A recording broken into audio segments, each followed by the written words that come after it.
자, 예, 뭐, 시그널도 없고, 그냥 아, 막 하는 방송인데. 느낌도 없고, 감동도 없고, 예, 지난해 소리, 일단 마이라디오라는 타이틀을 가지고, 이 방송을 시작하겠습니다. 이 라디오의 취지는, 지역의 목소리를 좀 들어보자, 여론들을 좀 만들어 보자라는 취지가 크고요. 일단 뭐, 저기 소개부터 해드리면, 예, 현재 진안에 살고 있고요.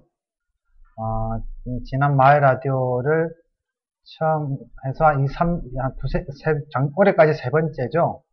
세 번째, 예, 계속 진행해왔던 조헌철입니다. 자, 이빨이.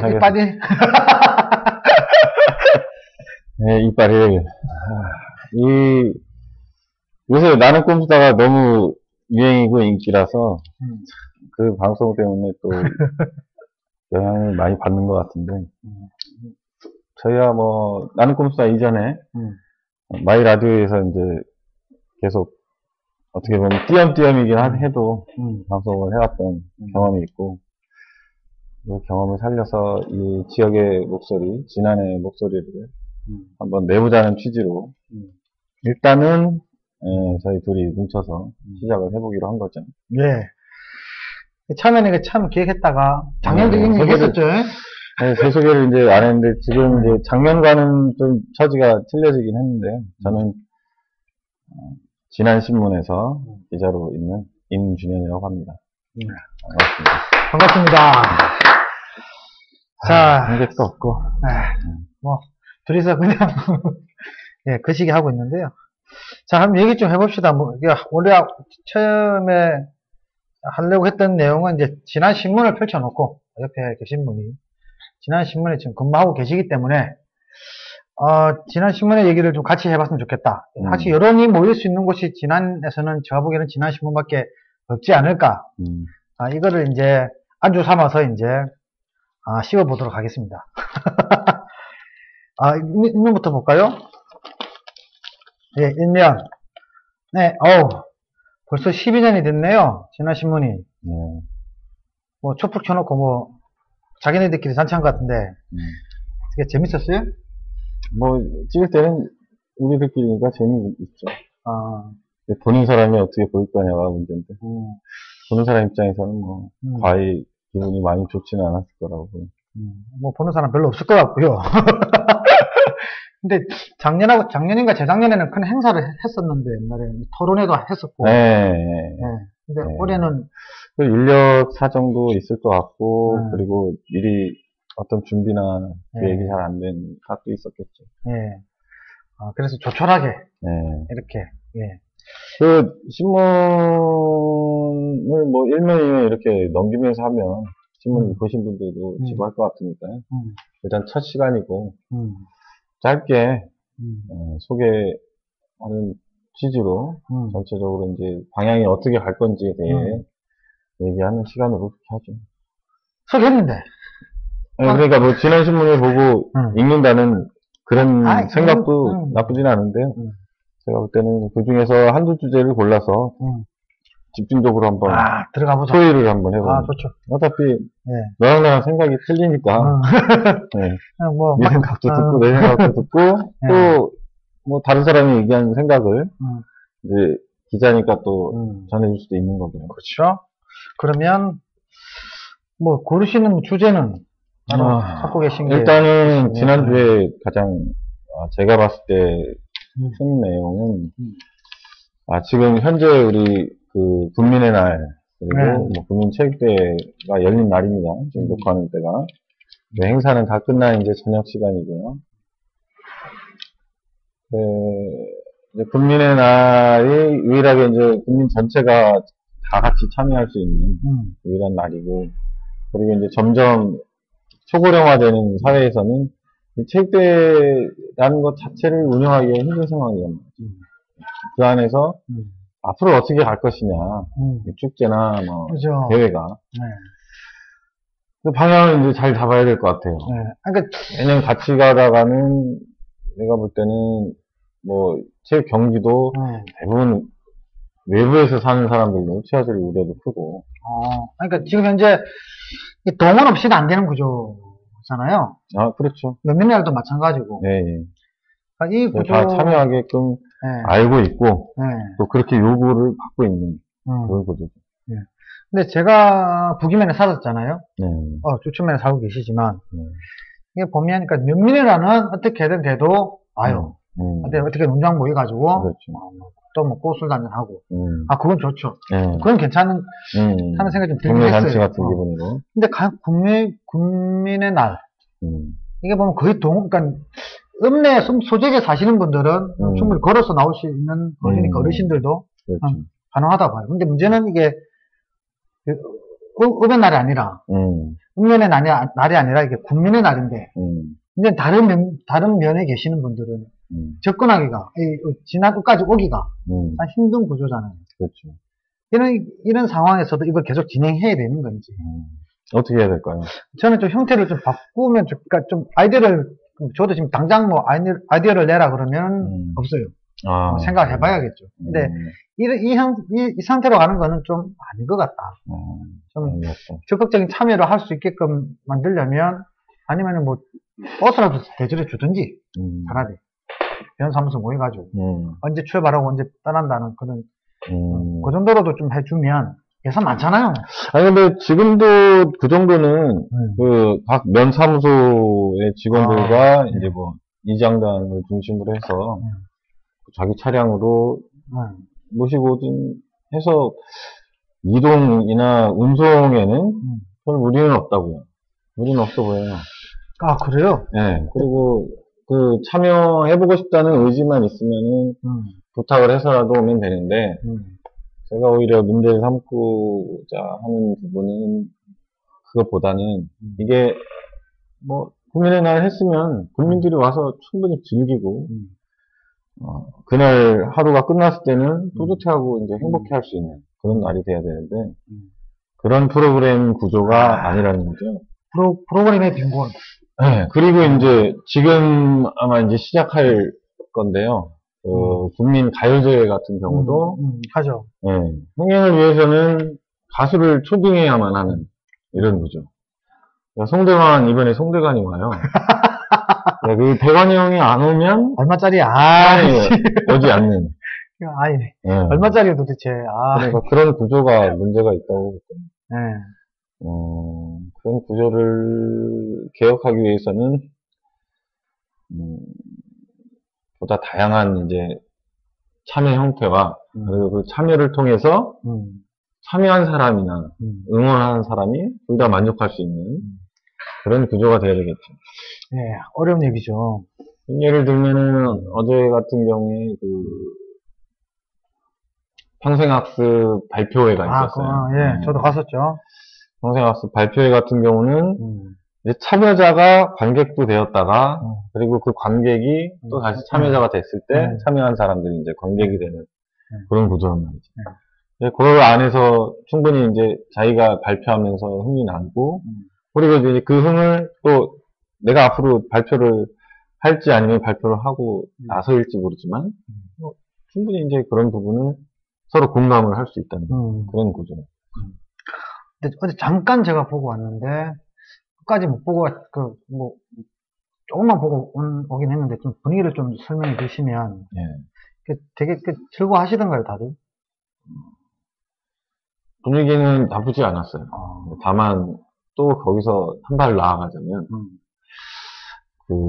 너무 일률적이에요 프로그램이. 다 똑같아. 정해져 있는 게 뭐 사물놀이 하고 사물놀이가 맞나요? 풍물하고 그 다음에는 댄스, 노래교실, 그리고 난타. 이거는 지금 11개 읍면 중에 아마 적어도 7개 정도는 다 공유를 하는 프로그램이란 말이죠. 그러니까 와도 발표를 하는데도 똑같대. 보면은 노래를 나와서 같이 중창을 하거나 아니면 나와가지고 스포츠 댄스를 하거나 스포츠 댄스도 또 남자가 없어요. 그러니까 여자끼리 짝을 이뤄서 하는 어색한 구조. 네.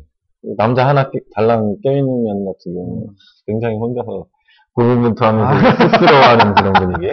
아, 어머니들밖에 없는데. 네. 거기 이제. 남자 한 명이 딱 왔어. 그래가지고 또 선물을 주더라고, 사회자가. 혼자 고생하신다고? 네. 근데 이제, 이 국민의 날 가요제 같은 경우는 상금이 꽤 커요. 얼마예요? 이게 상품이죠. 상품인데, 1등 하면은 냉장고니까 한 200만 원 수준 되죠. 면면에 넣어도 냉장고 같던데. 어느 면이요? 북이면. 야, 금연에 가서 노래해야지. 금연을 이사가 있는지. 냉장고 사이즈가 좀 틀린가? 아니, 주천면 같은 경우는 뭐 자전거, 1등 하면, 그 정도. 차를 잘 못 받는 모양이네, 그 동네는. 하여튼, 그러면서 약간 그 과열 경쟁도 있고, 참가자끼리. 그리고 이제 그 관객들도 수는 많지만, 대부분은 자기 읍면을 응원하면서 더불어서 송대관을 기다리는. 네, 송대관이 제일 마지막에 나오겠죠. 끝까지 기다리게. 네. 또 그런 거를 보고 이제 우리 그 의회 의원님 한 분은 송대관이 뭐 해서 찌끄레기들 이런 표현을 써서 죄송합니다만 부르지 말고 그냥 한 방에 좀 크게 해서 뭐 아이돌 불러라 이런 얘기까지 이제 하셨는데 물론 이제 그게 흥행에는 도움이 되겠지만 예를 들어서 뭐 크게 써가지고 뭐 소녀시대가 왔다 칩시다. 그러면 그거는 국민가요제가 아니라 국민가요제가 되는 거죠. 대전에서도 오고 전주에서도 오고 잘하면 뭐 일본에서도 날라올 수 있고. 아니 그게 그러니까 남는 게 뭐냐는 거죠 사실은. 그렇죠. 네. 그게 중요한 건데 하고 나면 남는 게 꼭 좀 필요한데. 그러면 이제 왜 하냐는 거예요. 왜 하느냐. 뭐 국민들이 이 가요제에 참여해서 거기서 행복하다라는 걸 느낄 수 있게 그리고 우리 국민이 화합을 할 수 있는 화합의 장으로서 제공을 한다면은 뭐 축제가 됐든 아니면 무슨 날이 됐든 간에 충분히 의미가 있는 건데 지금은 이제 그렇지가 못하다라는 점이 있고 그거를 해소하기 위해서는 일단 제가 이제 제 눈으로 보는 견해지만 뭐 우리 방송이니까 내 얘기를 하는 건데 그 평생 학습을 좀 그 개성 있고 주체적으로 할 수 있는 프로그램들을 가지고 경연을 하고 발표를 하는 그런 장으로 기획을 하면 어떻겠느냐. 근데 이게 밑에서 올라야 되는 거잖아요. 그렇죠. 각 면에 있는 주민자치위원회에서 프로그램들을 만들어서 이제 올려야 되는 상황이잖아요. 주민자치위원회도 사실은 지금 제 기능을 하는 데가 없다고 봐야죠. 주민자치위원회가 그 주민자치 프로그램을 심사하고 강사비를 뭐 책정하는 그런 위원회냐? 아니란 말이죠. 엄격히. 엄연히 이제 주민자치를 위한 위원들이 모여서 우리는 면 단위에서 자치를 어떻게 할 것이냐. 그래서 면 단위의 사업을 어떻게 운영할 것이냐를 좀 심도 있게 토론하고 논의하는 자리가 되는데 그런 자리도 아니고. 근데 이런 시골지역에서 그 정도 수준이 될지가 좀 궁금하기도 하고. 그러니까 훈련을 해야죠. 훈련도 필요할 텐데 사람이 없다는 것도 항상 모든 문제가 또 사람이 없다는 거에 기결하면 안 되겠지만. 그렇게 하면 이제 좋은 핑계거리가 되는 거죠. 항상 갖고 있는 환경은 사실인 거고 저희가 시골에 살고 있는 사람들의 어쩔 수 없는 현실. 그걸 받아들여야 될 테고 훈련도 필요하죠 당연히. 근데 제가 그렇다면 북이면에 있을 때 느낀 게 좀 그런 느낌이었어요. 예산이 이런 게 2억 예산 내려오는 걸 알고 있고, 중자치위원회에서 쓸 수 있는 예산, 프로그램 만들어서, 근데 그거를 이제, 느낌이 뭐냐면, 보고, 벤치마킹 하는 게 사실 많은 것 같아요, 프로그램 거의 다. 새로운 거 뭔가, 밑에서부터 요구가 아니라, 중자치위원회에 계신 분들이, 이런 프로그램들을, 거의 보면은 전에 했던 거, 어쩌다가 한두 개 새롭게 들어오는 거 빼고는 거의 다 전에 했던 거 그대로. 전에 했던 것도 거의 다 배치마킹 했던 거죠. 그런 형태로 걸어가고 있는 것 같더라고요. 주민자치위원회는 또 그거 이제 그냥 땅 해주는 역할이 나고. 주민자치위원회, 그러니까 제가 봐도 제대로 역할을 못하고 있는 거는 사실인데. 자치위원도 이제 뭐 들어가자면 자치위원회 권한이 작은 부분도 있고요. 그리고 그 자치위원을 주민자치를 위한 능력 있는 사람을 선출을 해야 맞는 거죠. 네, 선출을 해서 경쟁을 해서 이 사람이 주민자치를 했을 때 우리 주민자치위원회가 제대로 역할을 할 수 있다.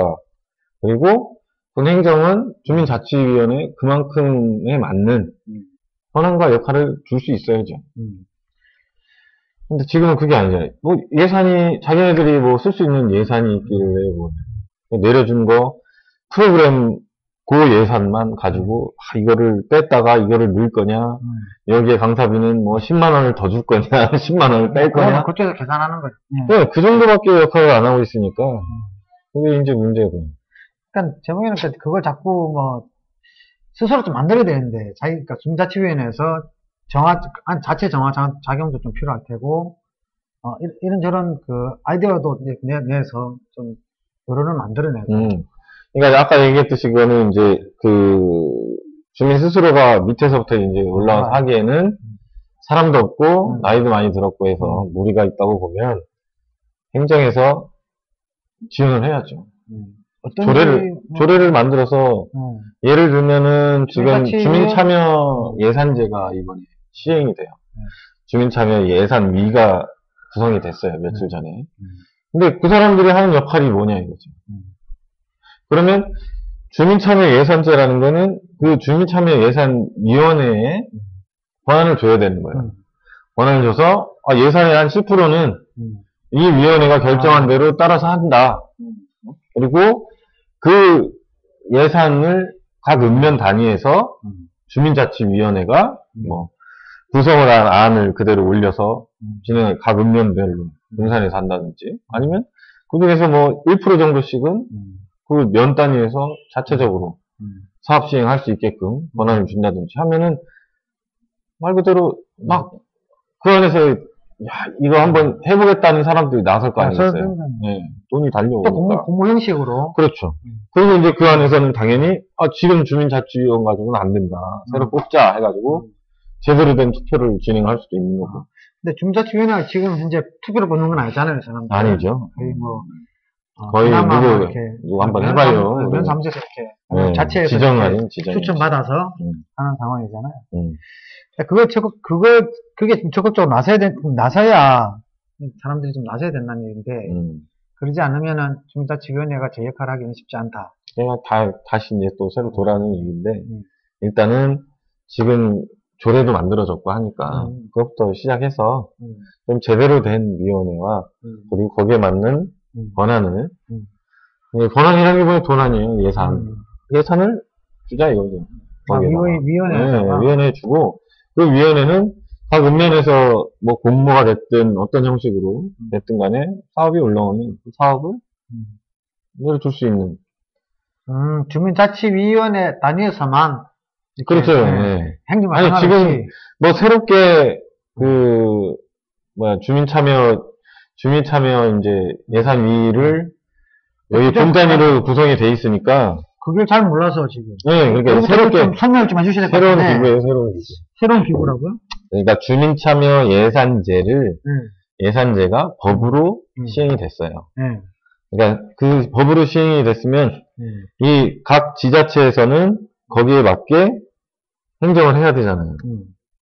근데 대부분은 형식적이라 이거죠. 주민자치위도 형식적으로 만들어 놓고 그냥 행정이 하는 대로 여기서 의견 정도 내는 걸로 그냥 딱 그치고 마는데 그게 아니라 권한을 주면 이 주민참여 예산위원들이 제대로 된 아이디어 그리고 고민 담아서 이 예산을 어떻게 쓸 것이냐 되도록이면 공익적인 내용에 좋은 내용에 쓴다는 것을 그것도 주민 스스로가 행정 수장이나 아니면은 뭐 각 실과에서 정하는 예산만 그대로 맨날 따르는 것이 아니라 주민들이 생각해낸 이거는 필요한 사업인데 이건 공익적이다 라고 판단이 되는 것. 맨날 뭐 도로 깔아달라 자체적으로 판단해서 다리나 달라 이런 거 말고. 근데 궁금한 게 주민 참여 그 원래 역할이 뭐 때문에 만들어진 거고. 그러니까 예산의 일부를 이 사람들이 집행할 수 있게 만들어준 거예요. 실질적인 주민 참여는 예산도 움직일 수 있어야 돼. 어? 그래야지 이 주민 참여가 되지. 예산도 못 움직이는데 무슨 주민 참여야. 그러면은 그냥 만들어만 놓고 역할은 아직 부여가 안 돼 있어요. 왜 만들었대? 그러니까 조례도 지금 형식적이란 말이에요. 아, 조례는 네, 만들어져 있다. 예, 만들어져 있어요. 그 조례에다가 예를 들면 예산의 몇 프로라든지 아니면 일정 금액 수준을 정해서 때리면 흔들려. 수준을 정해서 줘야 된다는 거죠. 이거를 직접 결정할 수 있는 권한을 그러니까. 주기로 한다라고 이제 못을 박아놓으면 그렇게 해야 될 거 아니에요. 그러면 하고 싶은 사람들이 모이겠죠. 그러니까 조례는 이게 강제로 이렇게 좀 해주세요가 아니고. 조례는 언제 통과됐어요? 조례는 누가 올해 발의 7월에 누가 발의했어요? 발의는 없어요. 행정발의? 네, 행정발의죠. 행정발의. 네. 상위법이 있어서 좀 내려온 거죠. 그렇죠. 상위법이 있어서 그대로 온 거죠. 그러니까 이제 형식적이라는 거고. 그러면 그러니까 제가 궁금한 것은 그걸 왜 만들었는지, 왜 있으니까 그냥 발족을 시킨 거라는 느낌이 들고. 지금 대부분의 조례는 다 상위법에 그냥 따라서 한 거예요. 그런 것들이 많죠. 많은 게 아니라 다예요. 아니, 여기 실질적으로, 뭐 말만들기 지원 조례나 이런 것들은 다르죠. 그건 다른 군하고 차이가 있는 거죠. 그럼 한 98% 정도가, 98%는 상위법에 따라서, 이거는 조례로도 있어야 되니까 만드는 거고, 그리고 나머지 2%가 뭐 새로운 사업장, 홍사원방 센터를 만들면 거기에 맞는 조례, 뭐, 에코헤드 센터 만들면 당연히 조례 있고, 의료원 생기면 이제 의료원 조례가 생기겠죠. 지금 이제 예정돼 있고, 그리고 뭐 다 마찬가지인데 마을 만들기도 그렇고. 근데 이제 그렇게 이 지난만의 소리를 담은 조례가 있다고 하면 그 부분에 군의원들도 관심을 가져야 되는데 실상은 별로 관심이 없어요, 조례에는. 그냥 있는 것에. 네. 그리고 이제 그 조례에서 담고 있는 내용 중에 돈이 어디로 흐르느냐에 대한 부분은 관심이 더 많죠. 근데 돈 얘기니까. 그렇죠. 근데 올해 그게 됐다 그러면 아마 적어도 올해 예산 잡기 쉽지 않았을 것 같고 아마 내년부터 좀 제대로 예산을 측정해서 집행하지 않을까라는 생각이 좀 들고. 그러려면은 조례가 만들어져야죠. 조례가 안 그러니까 형식적인 조례 갖고는 안 된다는 거죠. 좀 수정 더 해서 정확하게 얼마를 받겠다. 보완을 해서. 아마 이게 또 그거는 이제 의원들이 발의를 해야죠. 발의해서. 이런 부분은 이렇게 개정을 하자. 그렇지. 조례 개정을 해야 개정을 해서 이 조항은 이렇게 확실하게 이 사람들이 권한을 갖게끔 하고 위원도 군에서 차출해서 지금 읍면장의 추천 1인으로 구성이 돼 있어요. 차출이라고는 어떻게? 아니, 추천. 읍면장에 추천받은 1인씩 속한 사람들이 모여서 이제 지난 군의 위원회를 구성하는데 그런 게 아니라 예를 들면은 각 읍면에서 선출된 자들을 모아서 구성을 한다든지 하는 방식으로 되면 되죠. 이제 물론 거기에 뭐 선거 비용이나 이런 부분은 더 생각을 해봐야 되겠지만 제대로 주민 참여가 되려면 그렇게 가야 되지 않을까. 그거 쉽지 않을 것 같은데. 쉽지 않으면 투표를 하게 되면 그 비용이 얼마나 또 꽤 많이 들 텐데.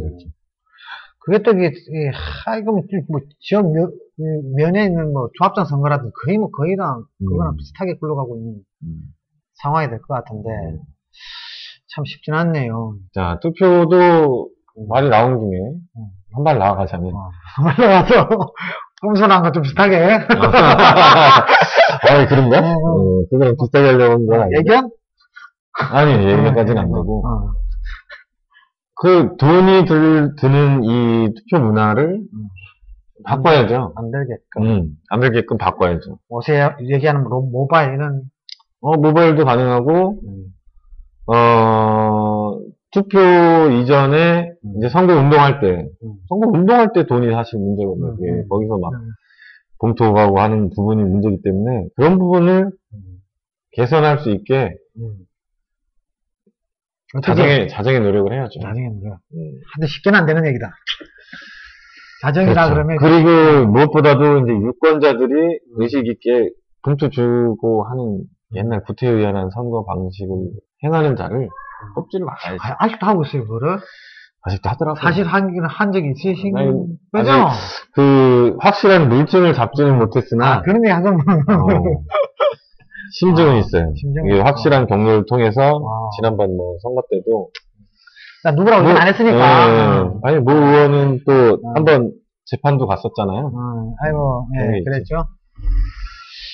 알겠습니다. 뭐 선거 얘기하면 서울시장 선거 얘기도 좀 해보고 싶긴 한데 그건 좀 너무 딴 나라 얘기니까.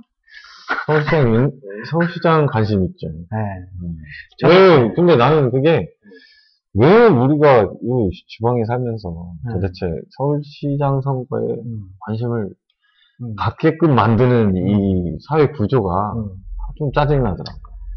그러면 지난주만 잘 챙기면 되는데, 그래야 되는데. 이게 어떻게 보면 남의 나라인데, 서울시는.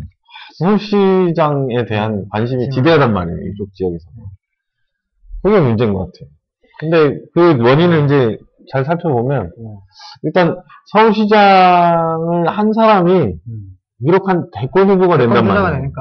그러니까 거기에 대한 어떤 예비 후보 자격으로 사람들이 관심을 갖게 돼 있고, 지금 전체 예산 중에 가장 막대한 예산을 21조! 서울시 예산 21조! 갖고 있는 데가 서울시이기 때문에, 다 어떻게 보면 대통령 다음에 행정수반이라고 볼 수 있잖아요. 그러니까 이제 관심을 갖게 되는 거죠. 그러니까 근본적으로 따지면 사실은 이제 정말 지방자치가 제대로 됐어야 되는데 이건 지방자치가 제대로 안 되는 상황이고 우리나라 같은 경우는 그리고 이게 서울시장이 누가 되냐에 따라서 다음 정권의 이 판도 자체도 흔들릴 수 있고 지금 시점은 되게 재밌는 시점이 뭐냐면 10월 26일 보궐선거 끝나면 내년 4월에 또 그렇지. 정선도 기다리고 정선이 있지. 정선이 끝나면 대선이 또 그러니까 이어진다. 이번에 그래서 서울시장이 누가 되느냐에 따라서 판도가 이게 바뀌어지는 시점이에요. 총선 판도가 바뀌고 정선 판도가 또 흐르면 그 대선에도 막대한 영향을 미친다. 그러니까 현 정권에 대한 어떻게든 심판이 필요하다는 생각은 정권 말기에는 항상 나오죠. 항상 똑같은 얘기라서 심판론은 나오는데 과연 우리 그 MB가 여태까지 행해온 짓들이 박학께서 네, 아주 달달하게 박학께서는 얼마나 꼼꼼하신지 보면은 항상 자기 명의로 사는 게 없어. 아들내미 오죽하면은 뭐 나중에 뭐라고 해요? 퇴임 대통령 관사도 어떻게 아들 명의로 아니 아들의 그 경호 관사를 산 거죠. 결과적으로 보면은. 그렇죠. 아들이 땅을 구입을 하고 아들한테 공동명의로 대통령 그러니까 경호실 들어가는 관제라고 그러나? 대통령 경호실 들어가는 자리를 지금 청와대에서 10배인가? 8배인가 7배를 부풀려가지고 샀어요. 공시지가보다. 그러니까 이제 그것 때문에 사람들이 막 들끓는 거죠. 그리고 이제 거기에 투여된 돈이 이제 또 천문학적인 숫자고. 50 몇 억이었나? 51억인가 2억이었나? 그러니까 이제 전에 그 노무현 대통령 그 사저 지을 때, 나방구인이 뭐니, 찌라시에서, 그 찌라시를 이번에는 조용하잖아. 조용해야지. 조용하고, 비교 분석, 이런 거는 오히려 또, 진보 언론들에서 나오고 있는 상황인데, 너무 이제, 너무 들어갔다. 가깝적으로, 너무 들어갔고. 서울시장 시장 선거 얘기 하다가, 엄만 들어갔고. 우리는 선거가, 당장 닥쳐있는 선거가 뭐가 있는 거야? 없죠. 무슨 선거? 보궐선거 있어요? 보궐 없고. 내년 총선이 이제. 없어. 내년 총선 있지. 네, 총선. 4월. 한 분이 접촉이 들어왔어요. 그래서 이거. 해야 되냐. 만나봐야 되나? 고민 중인데. 뭘로? 예? 뭘로? 접촉이 뭘로 들어왔냐? 뭘로 총선. 그러니까. 뭘로? 선거운동 같이 하자고? 뭔지 모르겠어. 만나봐야 될 것 같아. 근데, 만나보게? 오시면 만나볼 수 있다. 굳이 내가 갈 이유는 없어. 의견적으로 해볼 필요 있겠다. 뜻이 같다 그러면, 그거는 나도 투표해야 돼. 어디 사는 양반이? 전주? 아이, 그까지는 다음에. 그건 다음에. 그까지 얘기하면, 안 돼. 자, 그러면. 그 얘기 한번 하죠? 딴 얘기 좀 해볼까요? 지금, 이제, 지난 신문 아까 폈다가 지금 접었으니까 하는 얘기인데, 폈다가 접었는데? 재밌는 얘기가 하나 있어요. 이제, 이슈로 삼을 만한 게, 의학 쪽도 있는데, 의학 쪽은 좀, 불법? 아직 예민하니까, 이게 예방접종. 예방접종. 네, 예방접종 문제는, 이거 아직 예민한 문제라, 이건 좀 나중에 꺼내고. 이거 위험해, 이거 좀 위험해. 네, 이거는 이제. 확실한 근거 없이 얘기하다가는 그렇죠. 위험해요. 네, 제대로 맞으니까. 이거는 좀 나중에 다루고, 일단, 불소 사업. 불소. 네, 불소 사업에 대한 부분은, 한번 얘기해 볼 만한 하더라고요. 네, 저도 아침부터 얘기 듣고 나서, 이거 왜 그러지 또? 오늘, 이제 제가 아는 분 중에, 지난 신문을 좀 멀리에서, 목포에서 보시는 분이 있어요. 목포였어요? 환경운동 하시는 분인데, 누구야? 근데 이제 그 양반이 불소를 읽으셨나봐요. 불소 문제 지금 여기 찬반 해놓은 걸 보고, 전화 딱 걸자마자 하는 소리가, 불소는 안 되는 것이다. 불소는 안 된다. 불소가 얼마나 위험한 물질인지를 몰라서 하는 얘기다라고 딱 못을 박더라고요.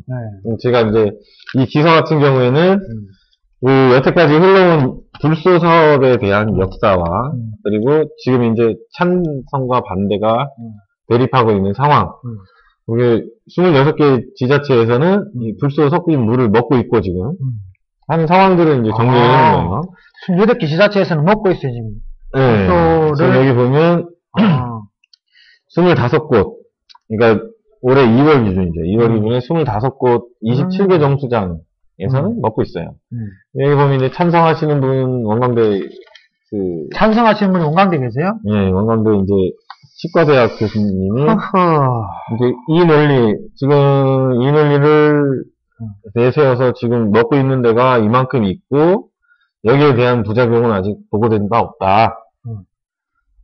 안전성은 역사가 과학이 다 증거를 한다. 라고 이제 얘기를 하시는데 반대로 지금 이제 반대하신 분은 이 청주에서 활동하시는 분이 최상희 씨라고. 이분 기고를 내가 어떻게 받았더라? 이 마령에서 한 이장님이 이 불소 사업에 강력하게 반대를 하셨어요. 이제 그 위주로 아까 말한 한 목사님도 같이 이렇게 돼 있는 걸로 얘기를 하면서 앞으로 이거 하겠다고 하면 우리는 대책위를 구성해서 강력하게 반대하겠다라고 표명을 했어요. 그래서 이제 그분하고 접촉해서 기고를 할 수 있냐 했더니 이분한테 이제 기고문을 받아서 저희가 싣게 됐는데 근데 좀 궁금한 게 충치 없는 세상. 그러니까 여기 불소를 하겠다는 사람들은 불소는 어차피 수물에도 있다. 네. 미량이지만 있다. 그렇지. 그래서 불소 농도를 좀만 더 강하게 조절한다는 것이다. 그렇지. 그래서 항상 얘기에 나오는 게 거부감이 들지 모르니까 불소 첨가 사업이 아니라 불소 농도 조정 사업이라고 얘기를 해요.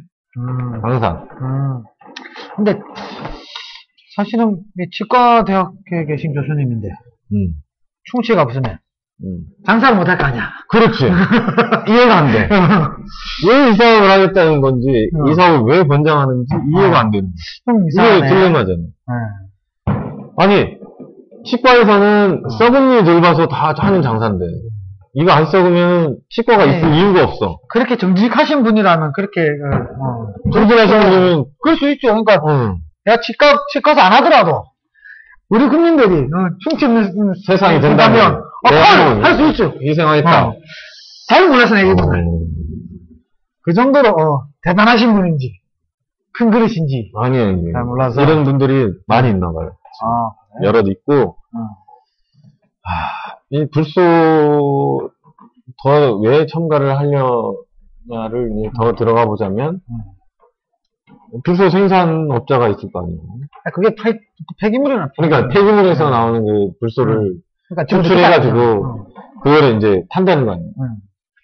그러니까 폐기물 처리해야 되는데 그것도 그 돈도 아낄 겸. 그러니까 이걸 또 판다 그러더만 그 업자들이. 그러니까 이거는 일석이조지. 그렇죠. 그 폐기물 비용 안 들고. 안 들고. 그것도 돈 주고 파니까. 아이고. 양쪽 주문을 다 뜯는 건데. 그리고 불소를 투여하면 춘치 예방도 되고. 장사 제대로 하네. 근데 그걸 먹으면 문제는 불소라는 거는 네. 정수기에도 안 걸러진대요. 아, 네. 완벽하게 물과 어우러져서 녹아가서 정수기에도 안 걸러지는데 이 불소는 또 네. 우리가 마셨을 때 몸에 축적이 된다는 거예요. 이 세포에. 장기간 축적이 되면 어떻게 됐어요? 몰라요. 어떻게 되는데? 죽죠. 아, 죽어요? 다치거나. 우리 몸에 일정 성분이 계속해서 이게 쌓인다고 하면은 몸에 이상이 생기는 건 당연히.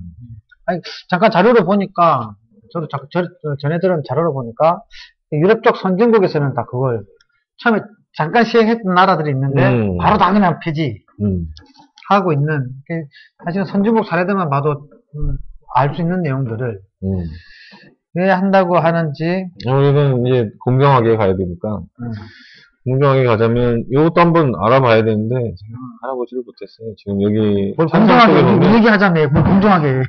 그러니까. 듣는 사람 입장에서 신빙성이 있어야 될 거예요. 미국 질병관리본부에서 제정한 뭐 10대 공중보건에 선정된 사업이지 이것도 한번 알아볼 필요가 있고 사실 확인할 필요가 있다. 네. 그리고 뭐 어디야 WTO도 어디 나오던데 뭐 그런 얘기도 있더라고 찬성론자들은. 그리고 이제 보건소에서 지금 적극적으로 이 불소 사업을 추진하는 이유가 뭔지는 모르겠어요. 뭔지는 모르겠지만 여하튼 우리 보건소가 좀 뭐라 그럴까 아니, 착하다고 하는 거는 반대 논리가 있는 거를 이제 그쪽 담당분이 알고 있어요.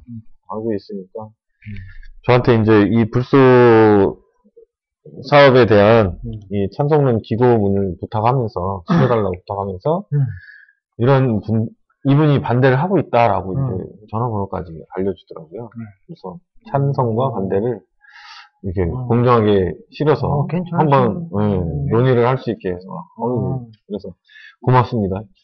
원래 그게 없다고 하더라도 우리는 찾아서 이제 반대는 하겠지만. 싫은 상황이었는데 사실 찬성적으로 계신 분이 그 정도라면 아주 괜찮으신 분이. 그렇죠. 보건소는 지금 이 저비용으로 이 모토가 뭐냐면 저비용으로 고효과를 볼 수 있는 가장 좋은 사업이다. 충치 예방에 불소 사업이. 근데 이제 불소가 입 안에 이제 물을 통해서 이 이빨에도 닿을 거 아니에요. 닿지만 그게 이제 나머지는 다 몸속으로 들어가서 몸 안에 축적된다는 거. 그걸 관가를 하면 안 되는 거죠. 이게 쌓였을 때 무슨 문제가 생기느냐 이런 부분에 대해서도 아마 근거 자료가 나와야 되죠. 역학조사 된 게 있나요 그런 게? 그거 아마 찾아보면 있을 거예요. 네, 그건 찾아와서 다음 주에 얘기를 하기로 하죠. 다시 한번 얘기해보도록 하겠습니다. 자, 그 다음에 오늘 짧게 하죠? 뭐 짧게 있어봐 안 돼. 아이고 아까 에코 뭐 이 얘기 좀 할까요? 나 여기 여기 우리 김진숙 분 아시죠? 알죠. 한번 지금 가봤으면 했는데 1년 채우게 생겼어요. 네. 그래서 아무래도 지금 제가 알고 있는 단체 그러니까 제가 지금 생명평화 결사라는 단체가 있잖아요. 거기 잠깐 같이 참여를 하고 있고 뭐 했는데 거기서 올 연말에 올해 그 증문즉설이라고 해서 생명평화 결사에서 한국 사이에 그러니까 어른격에 되시는 분들한테 가서 증문즉설, 그러니까 바로 그 자리에서 물어보고 그 자리에서 답을 받는 뭐 그런 형식의 뭐랄까 이건 그런 행사를 해요. 네, 쉽게. 쉽게 쉽게 이제. 근데 묻고 대답하는 그때 시간. 올해 모토가 뭐였냐면 여성 지도자들을 대상으로. 여성 지도자라 하면 뭐 정치, 종교, 아니 시민사회 쪽. 그러니까 NGO 쪽. 보면 첫 번째가 그 여자 배우 누구죠? 김어진인가? 김여진. 처음에 일본이 사실은 이희호 여사였어요. 이희호 여사님을 첫 주자로 하셨는데 이희호 여사님이 건강이 안 좋아지는 바람에 섭외가 안 됐고 하여튼 대타 1순위가 김여진 씨가 들어갔다? 네, 김재진 씨가 대타 1번이었는데 바로 일본으로. 아마 곧 그 서울 프란치스코 해관에서 하고요. 마지막에 이분한테 가기로. 이분이 그 전에 내려오시면 내려와서 같이 증문 출석할 거고 아니면 전화로 할까? 전화로 하겠죠. 이렇게 지금 뭐 가까이 가서 소름 드는 것도 힘들다는. 네, 그래서 전화는 그냥 통화 가능하니까 전화 통화로 진행을 해볼까라는 지금 계획을 갖고 있습니다. 참 암울한 상황이에요. 네. 비정규직 문제. 네. 점점 더 고도화되고 심각해지는 거는 일단은 가장 그 중심축에 있는 게 대기업들이잖아요. 자본주의의 아주 거의 선도주자들이 대기업들인데 이게 대기업이 지금 이윤을 내는 방법 중에 가장 쉬우면서 빠른 방법 중에 하나가 하청이잖아, 하청. 그렇죠. 인건비에서 세이브하는 건데, 하청에 또 하청을 줘서, 같은 회사에서 근무를 하는데도, 처우는 완전히 180도 다르. 처우 틀리고, 소속도 틀리고. 그렇죠. 뭐, 임금이야, 당연히 뭐, 반 수준밖에 안 되고. 근데 그때 제가 한번 이게 다큐를, 그러니까 시사 프로그램을 봤나? 이거 가지고 이제 시사 프로그램이 나왔어요. 그거 한번 해봅시다. 이거 많이 나오긴 해. 지난해도 여기 뭐 중소기업들 많이 있잖아요. 동공단지에? 네. 많이 있잖아요. 거기를 한번 섭외 좀 해봐요, 노동자들. 그건 나지식 애들이고. 내가 나서면 다 감춰. 선한 얼굴로 위장척이라도 한번 하든지. 실상을 한번 파악을 해보게. 실상은 기자가 역할이지, 그거는.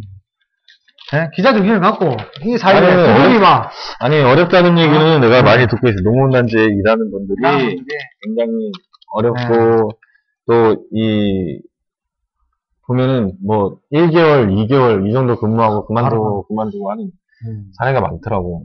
오래 버틸 수 없는 그런 구조가, 분명히 이거는, 그 사람이 게을러서다. 열심히 일하지. 그 돈에 일할 사람은 많다. 라는 입장. 근데 그렇게 가야 되냐, 사회가. 그러니까 양질 일자리가 아니라는 얘기잖아요. 하시는 거잖아요. 올해, 뼈를 묻으면서 할 수 있는 기업이 아니라고, 이제. 지역이 잘하려면 지역에 웃고 있는 기업들이 잘 돼야 되는 것이고, 기업이 오랫동안 성장해서 커 나가려면 지역에서 커 나가고 그러려면 거기에 소속되어 있는 그 기업을 위해 일하는 노동자들이 사실은 자부심을 가지면서 그렇죠. 안정적으로 커 나가야 되는 건데 왜 안 될까? 정말 양질의 일자리가 만들어지지 않다는 게 일단 기본적인 건데 사회복지라든지 뭐가 먼저입니까? 양질의 일자리가 먼저냐? 자꾸 여기 치면 안 되는데. 양질의 일자리가 문제냐? 아니면 이 노동자들의, 노동자 아니까 무슨, 저희가 일하는 사람들, 우리가 일하는 사람들 다 노동자라고 부릅니다. 민노총에서 나온 사람 같아. 일하는 사람들의 의식구조가 잘못된 거냐?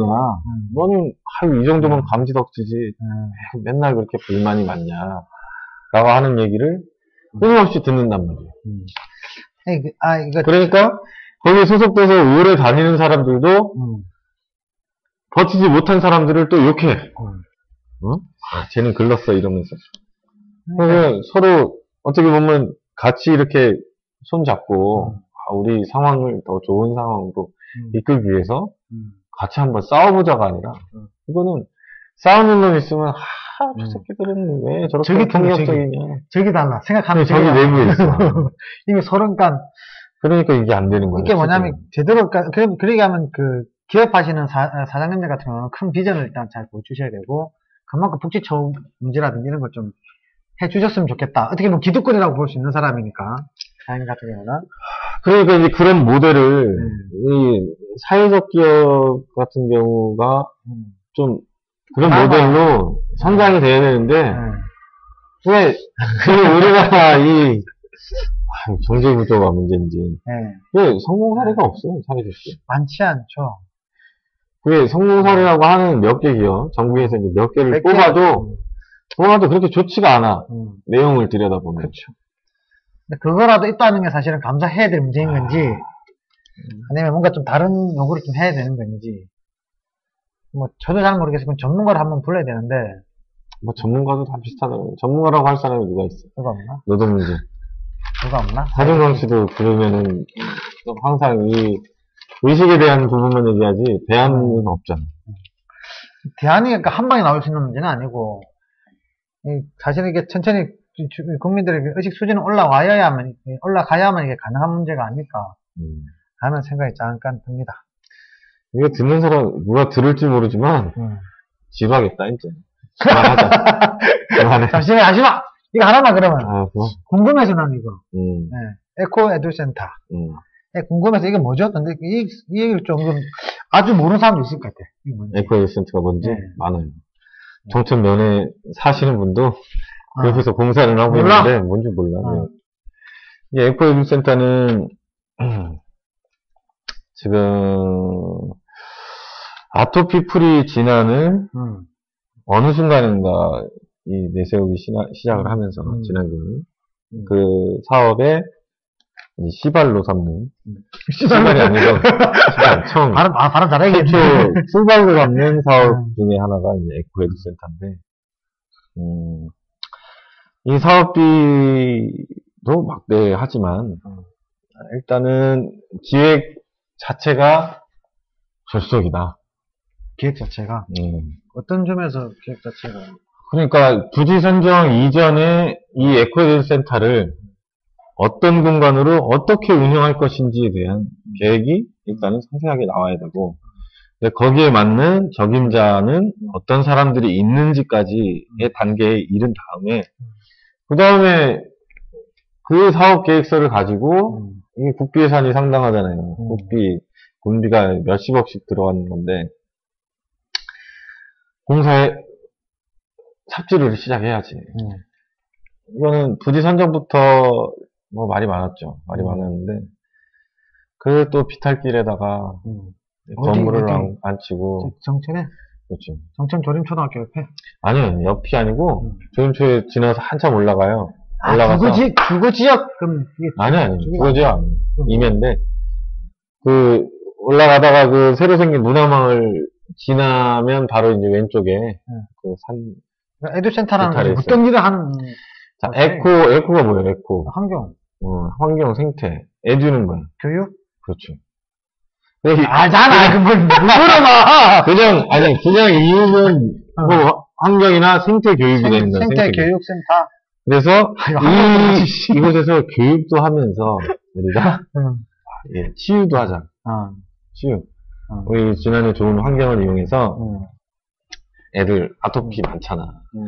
걔네들 들어와서 치료도 하면서 거기에 맞는 체험 교육도 같이 이루겠다. 라는 포부야. 근데 운영위원회를 엊그제 선정을 했는데 사실 누가 봐도 답이 안 나와요. 위탁. 답이 안 나오는 구조야. 여기서 수익이 생길 수가 없어. 근데 설명을 하고 온 사람들은 크지 않은 회사예요. 소기업 정도라고 해주죠. 소기업이고, 그리고 한 회사는 4월에 만든 회사예요. 4월에 만들었으면 몇 월이야, 지금. 5, 6, 7, 8, 9, 10. 6개월 됐네. 6개월밖에 안 된 회사에서 와서 프레젠테이션을 했는데, 분 과장들 쫙. 그리고 이제 여기 심의위원회 쫙 해서 딱 앉고 30분 설명하고 20분 질의응답 하자. 근데 보니까 잠깐만. 근데 요 심의위원들도 얘기를 들어보니까 다 같은 심정이었다. 갑갑했다. 이런 업체에다가 과연 맡겨가지고 여기가 잘 운영되겠느냐? 아니다라는 거죠. 그런데 억지로 선정을 했어요. 한 곳은. 그 선정된 회사의 대표가 아주 여장부예요. 여자분이세요? 여장부인데 내용이 없어. 회장분들. 어떻게 운영하겠다는 내용이 하나도 없어. 회장분들. 없어. 그냥 말만 똑부러지게 잘할 뿐이지, 다 거칠해요. 실질적인, 4월에 만드는데 뭐, 실적이나 뭐가 있겠어요? 없지. 거기서 이제 제품이 하나 있어. 그 회사에서 나달라 크림이라고. 그 이렇게 아토피 났을 때 바르는 크림. 그거 하나 나와 있어, 지금. 근데 그런 회사에서 이런 대규모의 시설을 운영을 하겠다. 대규모 시설? 얼마짜리죠? 머리가 나빠서 숫자를 기억을 못해요. 여기는 운영 장비 예산 확보가 10억. 이거는 이제 앞으로 또 투여될 거고. 투자할 금액이라는 게 이게? 10억이? 봐봐요. 10억이나 들어가. 재산 평균 1000분의 1. 1000, 만, 10만, 100만. 이거 7,200억, 200만 원에 곱하기 1,000원 해야 되는 거야, 1,000? 700억? 그럼 7,000억, 7,000억. 아니, 7,000억까지는 아니고. 곱하기 1,000 해야 될까, 곱하기 1,000. 1,000 하면 700억이지. 계산도 못하냐. 7,000.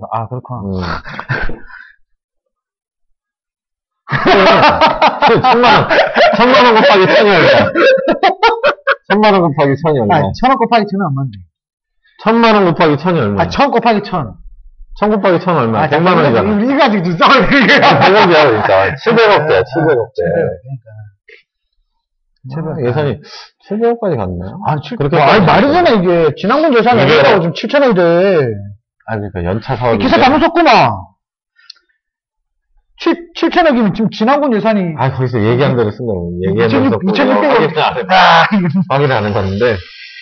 사실. 여하튼 몇백억대의 공사고, 거기에 만약에 뭐 장비가 투입되고, 또 나중에 매년 또 공비가 투입이 될 거예요, 아마. 운영비로. 그러면 홍상수 바로 비슷한 상황이라는 우려가 있다는 얘기가 그렇지. 바로 이제 그 얘기예요. 우리는 과거에 사례가 있었다. 뭐냐? 홍상수파. 홍상수파 몇백억 들여서, 그거, 근데 위탁자가 딸랑 몇 개월 운영하다가 못한다고 자빠지고, 그거 갖고 소송 아직까지 끌고 있잖아요, 지금. 소송하고 있어요? 소송에서 아직까지 끌고 있는데, 그거는, 소송 내용은, 이제 군이 이긴다고 하는, 그쪽에 유리한 쪽인데, 그것과 관계없이, 낭비라 이거지. 손실이지. 얘네들 받았다가 또 운영 못하면, 결국은 또 직영으로 가서, 어떻게든 투자해서 살려놓고, 또 위탁자를 받겠다는 건데, 악순환의 고리가 또 하나 시작되는. 이런 대형 사업은 경계를 해야 되는 거예요. 가능하면 안 하는 게. 안 하는 게 좋아. 차라리 그 돈은. 차라리 복지 쪽에 따리. 복지 쪽에 맞아. 어렵게 사는 분들. 그리고 좀 독창적인, 진짜 생태 진안에 맞는 그런 사업들 한번 기획해보는 게 좋다, 이거지. 그러니까 차라리 공모 사업 같은 걸 한번 해봤으면. 이런 대규모 사업 같은 거는. 이번 주에 기획기사 써야 되는데, 또. 기획기사? 기획기사! 갑자기 생태 진안 얘기하니까 또, 기사의 압박이고. 혹시 듣고 계신 분들 중에 괜찮은 기획기사를 쓸 만한 게 있으면, 여기 계신 분한테 좀 제보 좀 부탁드립니다. 이제 그만해. 자, 끝! 오늘은 너무 오래 한 것 같고요.